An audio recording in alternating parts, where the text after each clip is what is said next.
What is your full name?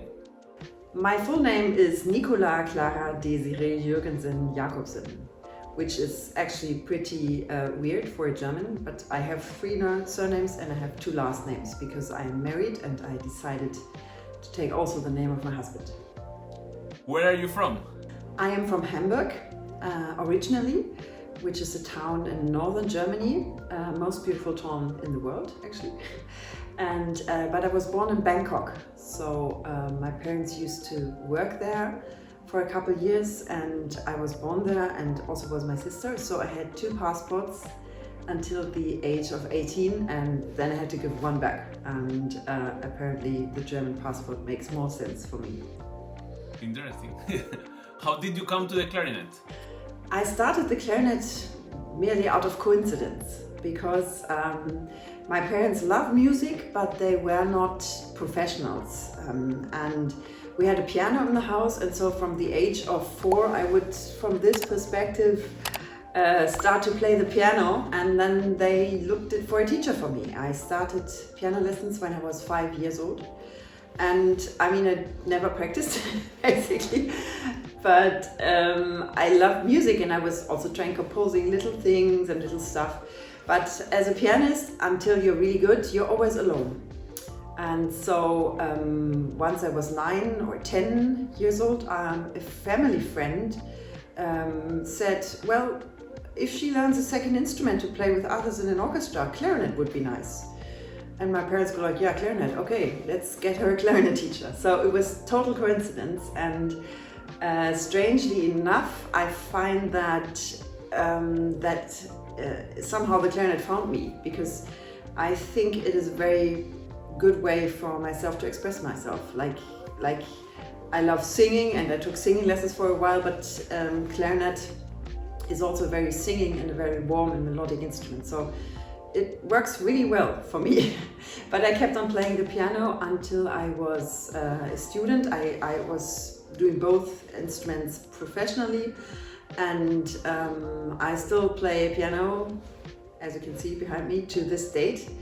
It is of course not very, very good, but I'm always making a point of also playing the orchestra excerpts with my students. I accompany them on the piano, and when my daughter sings, I accompany her, and it's just a good way to interact in another musical way than just with the clarinet.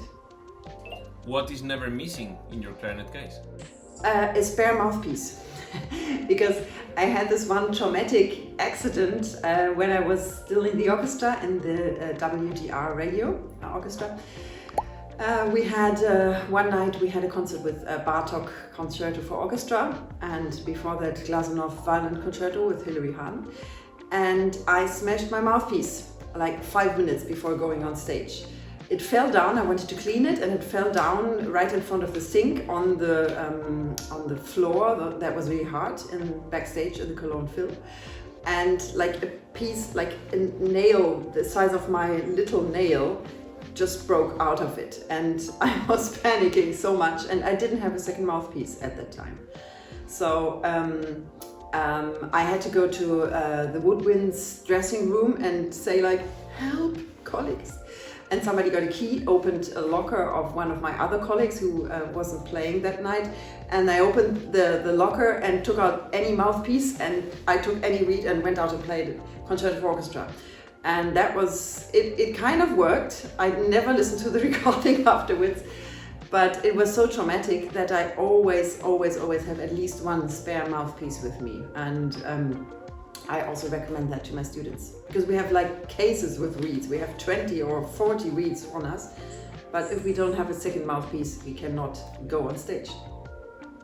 Okay, any advice that someone gave you and changed your life? I think it is not just one piece of advice that shapes you as a person and as an artist.